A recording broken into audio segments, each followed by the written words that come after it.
గాంధీ విగ్రహాన్ని ఏర్పాటు చెయ్యకండి అంటున్నారు గాంధీ మనవడు.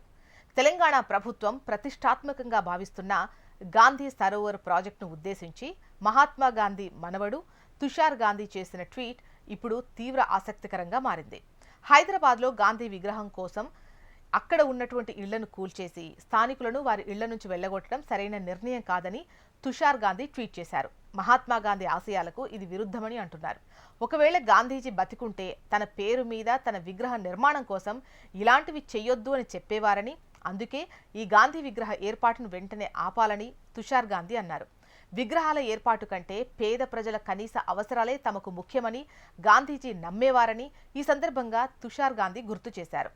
అలాంటిది ఆయన విగ్రహాన్ని పెట్టడం కోసం పేదల ఇళ్లను తొలగించడం గాంధీ సిద్ధాంతాలకు విరుద్ధమంటున్నారు. ఈ నేపథ్యంలోనే గాంధీ విగ్రహం ఏర్పాటు కోసం ఇండ్లను కూల్చేయడాన్ని ఆపాలని ముఖ్యమంత్రి రేవంత్ రెడ్డికి తుషార్ గాంధీ విజ్ఞప్తి చేశారు. మూసీ సుందరీకరణలో భాగంగా నది ఒడ్డున గాంధీ సరోవర్ ప్రాజెక్టు కోసం గాంధీ విగ్రహాన్ని ఏర్పాటు చేసేందుకు రేవంత్ సర్కార్ చర్యలు చేపట్టింది. ఇళ్లను కూల్చి విగ్రహం కోసం స్థలాన్ని సేకరించడం గాంధీయ విధానం కాదని తుషార్ గాంధీ అంటున్నారు. హిమాయత్ సాగర్ నుంచి ప్రారంభమైన మూసీ నదికి దాదాపు 900 మీటర్ల దూరంలో ఉన్న భూములను రాష్ట్ర ప్రభుత్వం సర్వే చేయాలని నిర్ణయించింది. ఇందుకోసం ఏకంగా 24,000 ఎకరాలు సేకరించాలని ప్రణాళికలు వేసింది.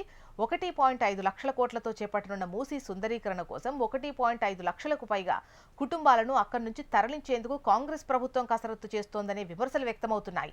అయితే మూసీ సుందరీకరణ ప్రాజెక్టులో భాగంగా కేవలం 3,200 ఎకరాలు మాత్రమే సేకరిస్తామని, 10,000 నిర్మాణాలే ప్రభావితం అవుతాయని గతేడాది డిసెంబర్ నెలలో రాష్ట్ర ప్రభుత్వం విడుదల చేసిన గెజెట్ నోటిఫికేషన్లో సర్కార్ పేర్కొంది.